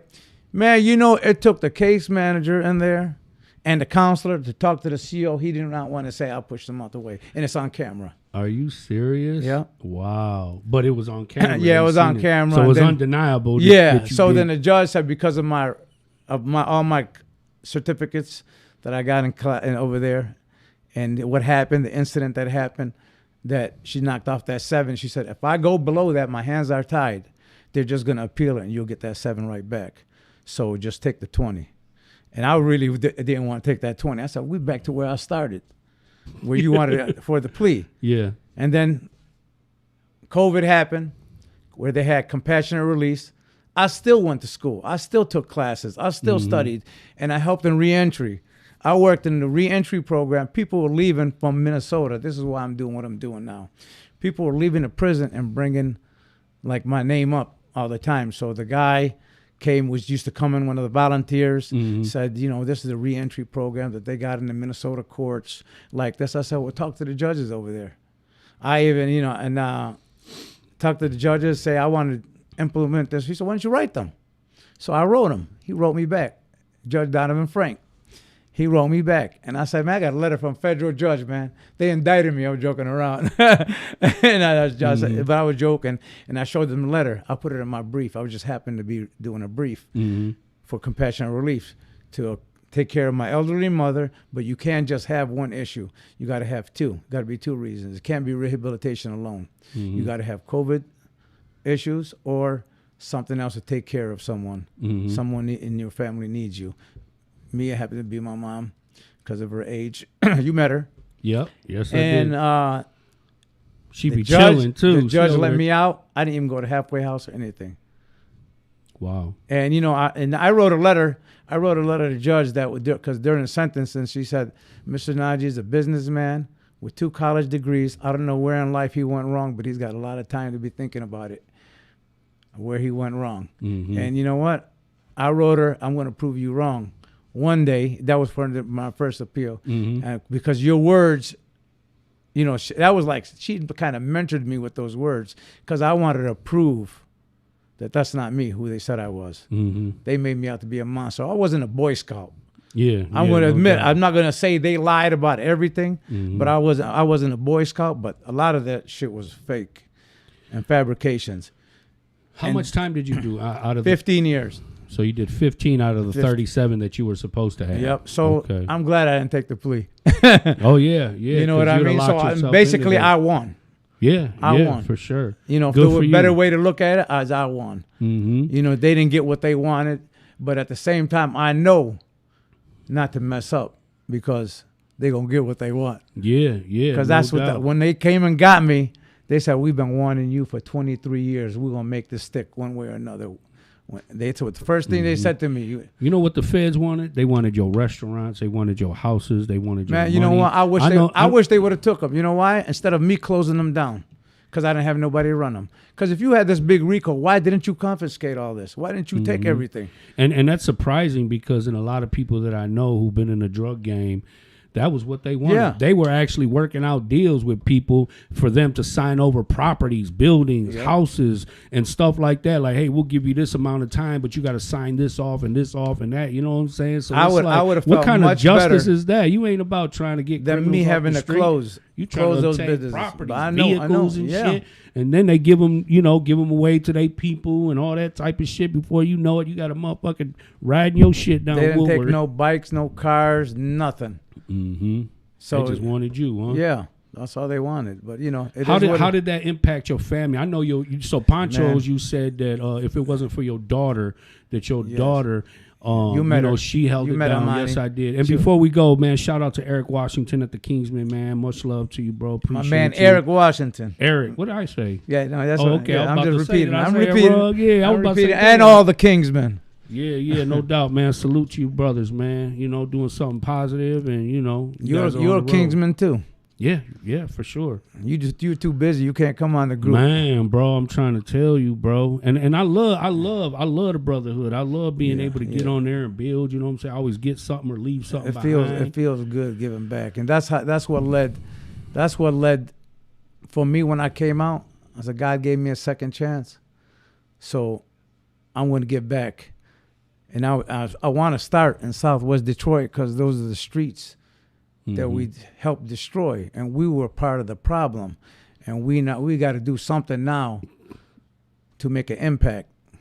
So I started when I came out. I wasn't thinking about any youth program or talking to youth till people were greeting me, calling me. This kid's 17 years old. Okay, I'm going 15. You were 2 years old. If you're 17 and they're 21, I said, there's no way you greeting me as Scarface, welcome home and all that because you heard about me. I said, sit down over here, let me talk with you guys. So I sat down and talked with them. I said, let me tell you what happened to me, what happened to my family. I said, my family lost their dad. They had to struggle. One of my daughters had to keep the restaurant open at 17 years old. And the whole family's grateful for her.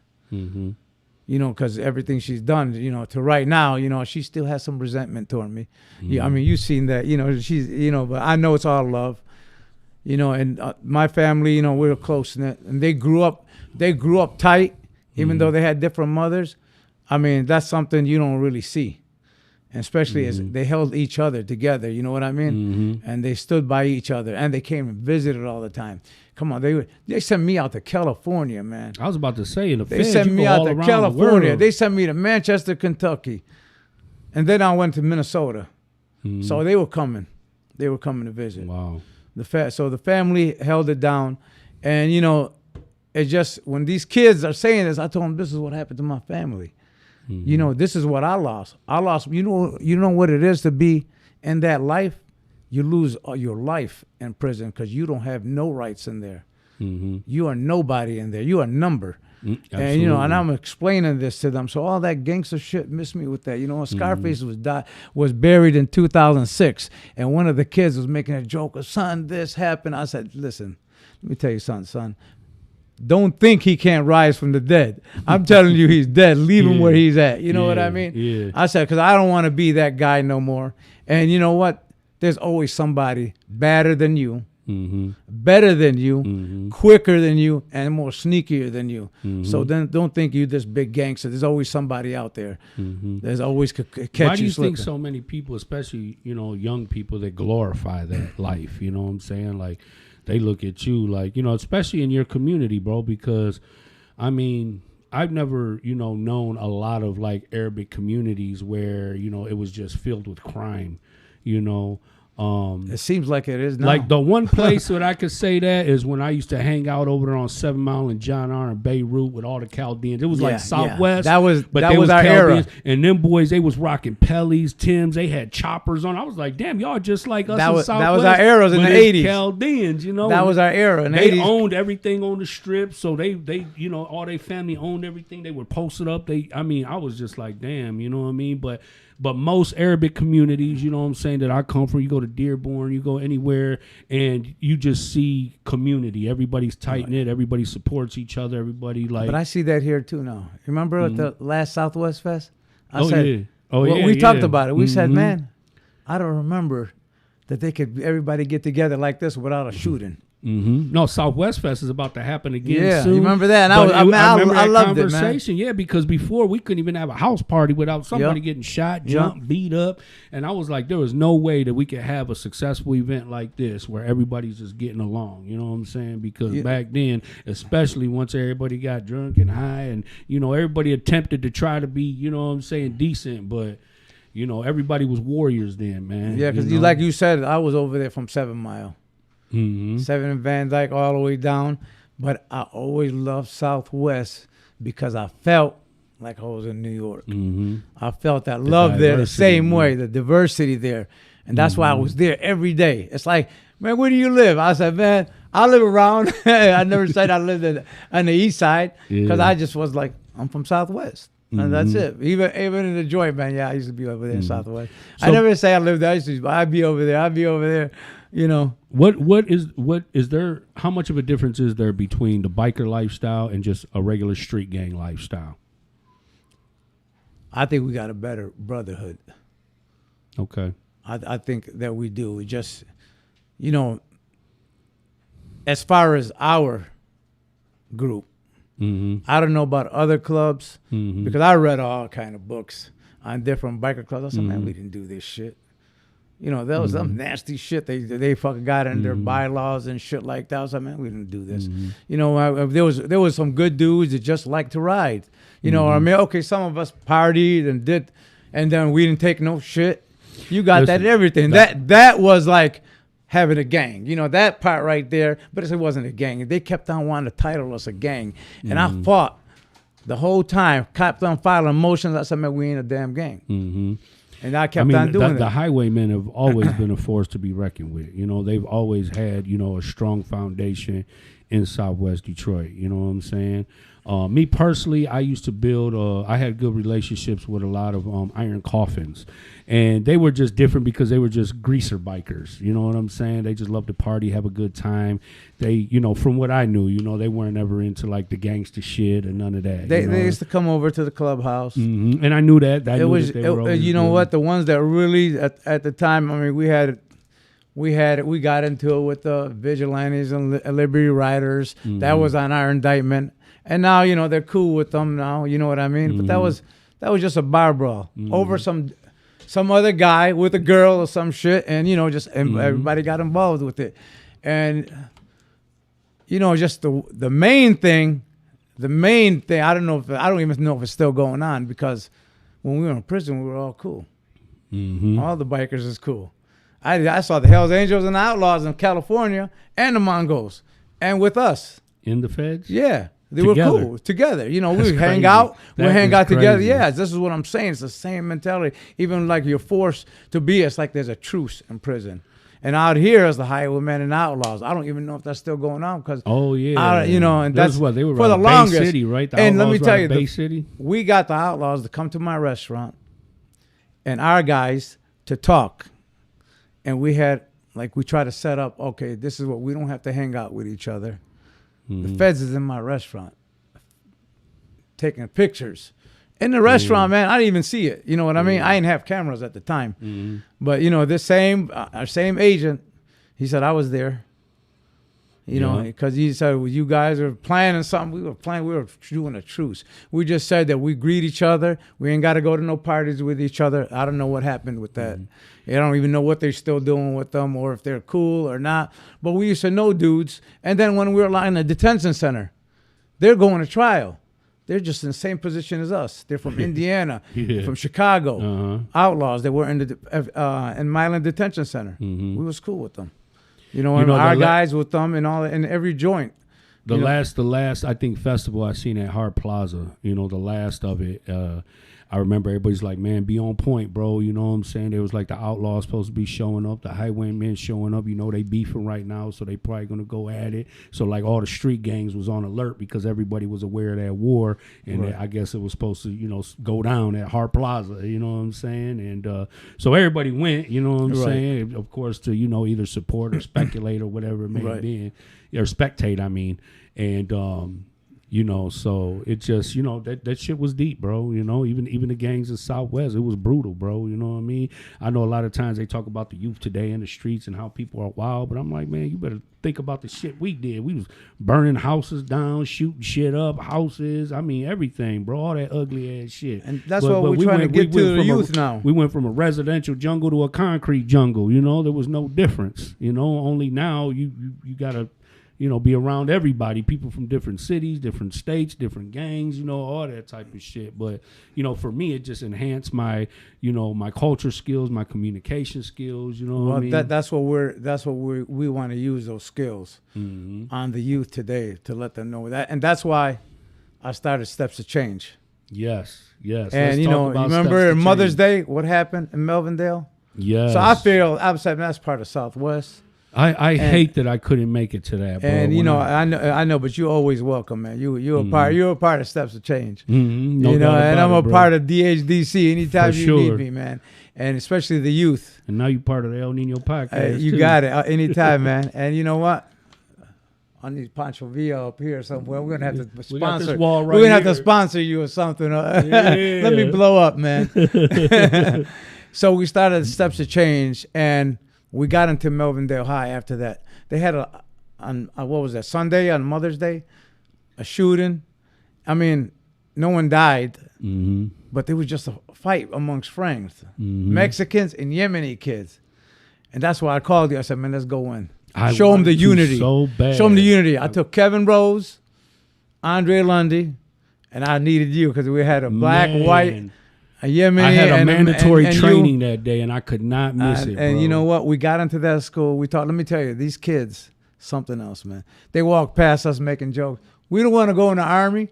They thought, you know, we set up a table, right? I'm like laughing. I said, they think we over here recruiting them. So I got something for them, right? So they're just picking up candy off the table and walking past us. So they said, so I won. I told them, hey man, I'm going in the chow hall. They said, and my daughter corrected me and told me, you mean cafeteria? This is what I was. But I was like, no. I said, no, it wasn't no cafeteria. It was a chow hall because I saw the everybody split up. I said, I came back and told the fellas, because I went over there, started kicking it with them, making jokes with them, especially with the Yemeni kids, asking them, you guys eating pork over here? Breaking the ice with everybody, walking to different tables, just talking to everybody. And then they came by the tables afterwards. I made them feel that they could come and talk to us. Yeah. So then I told them, hey guys, I just got a prison flashback. That shit is a chow hall in there. Yeah. Everybody was split up. You had the Muslims here, you had the blacks here, you had the Mexicans here. And I was like, this is crazy. I said, man, that's just how prison is too. I mean, I said, I don't remember that in high school. Maybe it was like that and just never thought about it until I went to prison. But I'm saying, man, I said, that's that pipeline. That's what they trying to shut that pipeline down, you know, from that school to prison pipeline that they got going on, man. And the structure is really no different. And you got the police officers that go in there. And, you know, the kids feel uncomfortable. I'm telling you, while we were there, a fight broke out. While they were there. And they took them to the office, and they had some in school suspension. I was looking at the time. Because we didn't have that in New York, in school suspension. I saw IS, right? And, you know, the feds is SIS, right? Is where they got this special investigation. Okay. So that's, you know, I was like, I said, man, they got SIS over here too. He said, no, that's ISS, right? And I said, what's that stand for? They said, in school suspension. I said, oh, I said, I must be out of the loop over here because I didn't go to high school here in Michigan, so I don't know if that's in all public schools here or what. But then, you know, so I was like, I got these two kids fighting over a girl. You know what I mean? I think he was Mexican or Puerto Rican with a Yemeni kid. Oh, that's crazy. That's just why we were in there. I recently went to speak to the students at a school in River Rouge, man. And as I'm telling my story, you know, I got to the part where I went to prison. This kid gonna yell out, "Did you snitch?" I'm like, I caught a murder case. I went to prison. I hear a guy, "Hey, did you snitch?" I said, "Hell no, this motherfucker crazy." And then literally 10 minutes later, I'm talking about, you know, gun violence and how, you know, we need to communicate with each other, respect each other. Two kids stood up. "Well, hit me then, bitch. We'll do it." I'm like, what kind of shit is this? I'm in the middle of a speech talking about nonviolence and peace and respect, and these two little kids got up and went at it. I was like, hell no, this shit crazy, man. I felt bad for the teachers, the staff. You know what I mean? I was like, man, and these was young kids. I was like, they wild as hell. They don't care about nothing. You could see the stress all over the staff, teachers' faces. I'm like, damn, this shit wild as hell. But I was like, you know what? That just means we got to come back, and we got to keep coming back. We're trying to create safe spaces for them to come and talk to us and have mentors for them, and, you know, guide them to what they're passionate about. Show them direction. You know, they could set smart goals. If you got to guide them, find out what they like and help them out. You know what I mean? That's what we got to do now. And that was the thing about me growing up, man. I was always bouncing house to house, state to state, trying to figure out where do I fit in, where do I belong, where am I supposed to be. But it just seemed like everywhere I went, somebody was trying to indoctrinate me to their ways and their ways of life and their lifestyle of things. But nobody ever took the time to ask me questions about who I am and what I've been through. You know what I'm saying? Like everywhere I went, they're like, okay, we live like this, we do that, and you got to fall in line. You know what I'm saying? But nobody took the time to say, mijo, like, what have you been through? You know what I'm saying? Like a lot of my family, they never knew that I had been sexually abused. A lot of people didn't know the violence that I used to be around, the violence that I endured and that I witnessed. You know what I'm saying? And it was just like everywhere I went, somebody was just trying to change me. But nobody took the time to really understand who I was and what I had been through. You know, nobody was helping me heal. Everybody was just taking me in and just trying to change me, you know, but it was like... You know, so I see them errors now, you know, and when I talk to the youth today, I try to give them the platform, you know what I'm saying? I give them the space to be able to talk to me and let them know, you know, why they feel the way that they do, why they, you know, made these decisions, how they grew up, what are the things that they witnessed, you know, and just get to know them before I actually start to impose what they should be doing and how they should be doing it, you know, because they get that all the time from all adults. Oh, you need to do this, you need to do that, you need to stop doing this, you know what I'm saying? But let me talk to you, because you don't know what the father, the mother, the brother, the sister, the neighbor, the aunt, the uncle, the cousin, the friend, you know what I mean? How they've impacted their life or what they've been through, you know? So to me, that's really important, is to understand and meet that person in the middle. It's not just about giving you orders and directions about how to get your life together, you know what I'm saying? And that's why I love that I hold the healing circles, because it gives everybody an opportunity, you know what I'm saying, to you know, I know it triggers a lot of trauma, and a lot of people have to go to places that they don't want to revisit. But I feel like if you don't talk about the things that happened to you, the violations that, you know, been imposed on you, you're never going to heal from it. You're going to carry that baggage, and you're going to pass that baggage on to the future generations, and then they're going to carry that baggage. So, you know, like I said, man, my slogan is, you know, we're going to heal the hood one story at a time, you know. So, hey, I like that healing session that we went to when you had the kids there. Mm-hmm. You notice how a lot of them didn't have a lot to say, but in the streets they could talk once they're amongst each other, but in a circle they don't want to talk. You know, it's like, you know, you gotta get them to talk, and you know they might not do it in a big setting. Some will, some you might have to take one-on-one. But that's absolutely, and you know, and I think that's a good thing when you do that. Because a lot of these kids, bro, they witness a lot of stuff that they're just not comfortable talking about. Like I said, when I grew up, man, I seen domestic violence, I seen drugs, I seen guns, I seen all since childhood. And I was always taught, don't talk to the teachers, don't answer the door to adults, don't ever answer the door to police, don't ever tell them nothing, don't repeat nothing adults say. So I grew up in that culture. You know, we weren't allowed to talk about things. Shit, before I even told my parents what was happening to me, you know what I'm saying? After the third and fourth time that it actually happened. And it was crazy because I thought that if I told my parents what was happening to me, I was going to get in trouble. You know what I'm saying? As a kid, bro, you know what I mean? This shit's crazy, but you know, that's just the culture even today, you know. We come from a community of undocumented people. So, you know, the families, they want to protect themselves. So they try to stay out of trouble. They don't want to report nothing. They don't want to, you know, even women who get violated, beat, raped, all that, like they don't want to report nothing because of their status, you know. But it's like, you know, they should all have equal human rights to be able to, you know, call for help, you know, and instead of being victimized in more ways than one, you know. Yeah, I agree with that. That happens in a lot of cultures. It's not just because undocumented, it's because some of it there's embarrassment, there's stigma. They don't want to let other families know this is what's happening to them in their own family. Mm-hmm. You know what I mean? They don't want their business out there. It's like a shame, especially our culture. Mm-hmm. You know, the Middle Easterners, man, they would never report admit to anybody having mental illness. Mm-hmm. Or having a drug problem in their family. They want to keep that on a down low because that's like an embarrassment. It's like a shame. Yeah. Mm-hmm. So that's the kind of stuff that we want to work with these youths. And you know, it's not only just them. I wouldn't mind like with the Kingsmen. Mm-hmm. I wouldn't mind, you know, like helping people come and re-enter into society. The struggle is real. I came out. You know, I got an addictive lifestyle. Mm-hmm. I'm still used to having all that stuff. So I see, you know, it's my triggers when I see it, so I don't go around it. You know, I'll be like, man, I could get the same thing, and I bet you I could get it in a week. But I just stay out the way, man. I go to work every day and go home. I go to the gym. I go to the gym sometimes twice a day, man, because, man, they let out all my steam in there. Mm-hmm. You know, and my anger sometimes. Definitely, so I just like, man, you know, it's just, I know I want to help brothers that coming out. That's what we do. Like, that's why I go. I don't miss that Kingsman. Because that's just therapy. Hard when we're dealing with brothers who are drug addicts, though, because addiction is so hard to kick.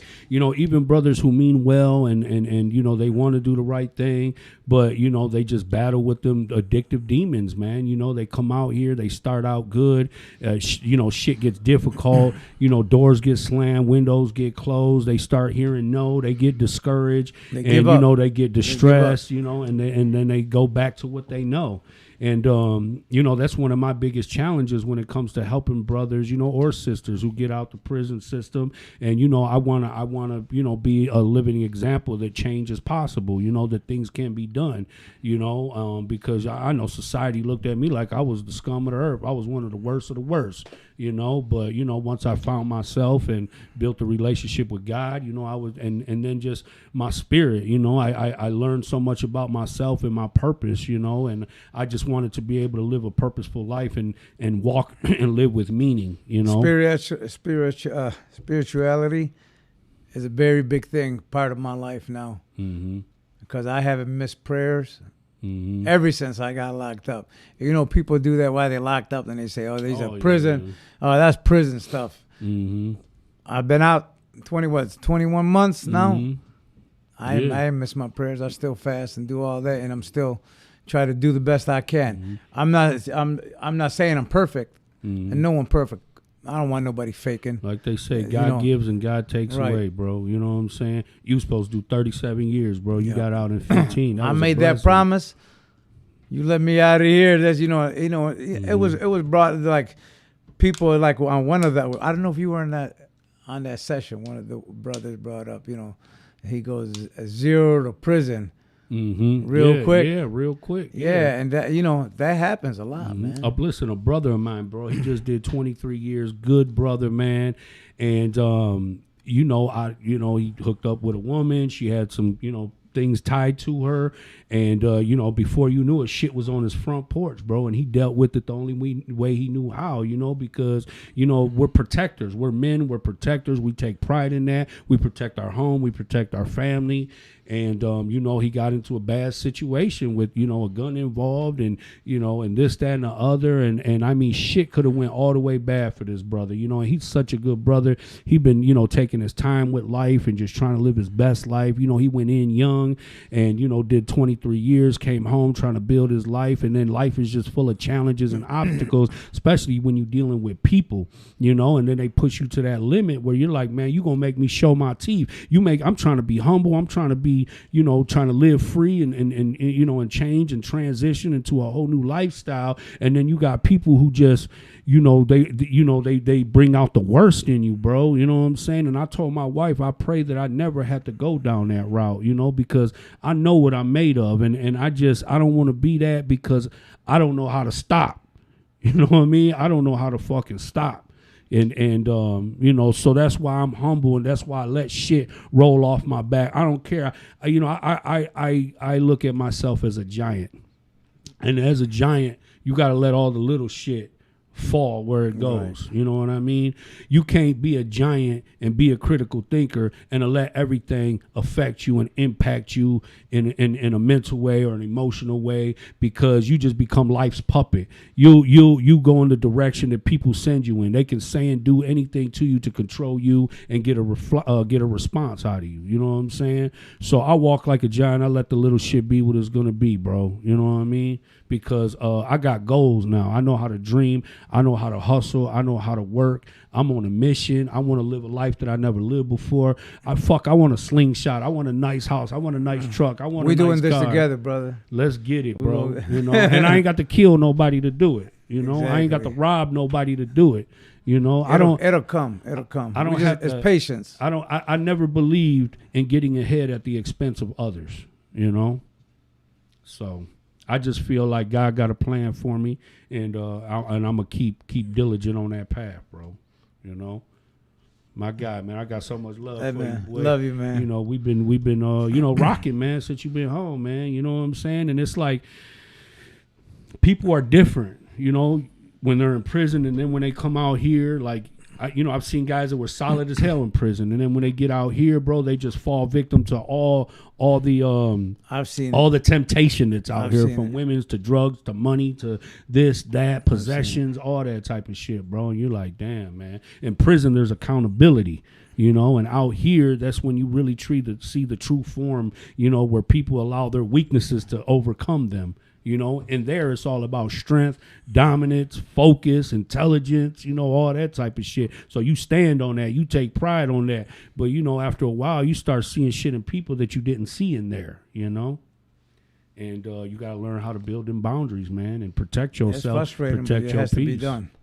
It's necessary Yeah, to it survive has these to be. days, bro, because people are reckless. Man, I went to prison for 17 years, not even because I killed nobody, because my man's killed somebody. You know what I'm saying? So you got to be mindful of the people around you because they going to do some shit that can affect you. You know how many times I've heard stories of people getting killed because they was trying to kill the person next to them? You know what I'm saying? The shit's crazy. I'm straight. I don't want to be nobody who's somebody trying to kill, Right. and I ain't trying to get killed over somebody who did some bullshit, you know? Shit. Especially when you're getting everything put in place in order now in your life. I know, bro. And that's Before, when we were reckless, we just didn't care. Yup. We was like, man, we live to die another day, you know? Yup. Because that's how we was taught. Live for the day because tomorrow's never Right. promised.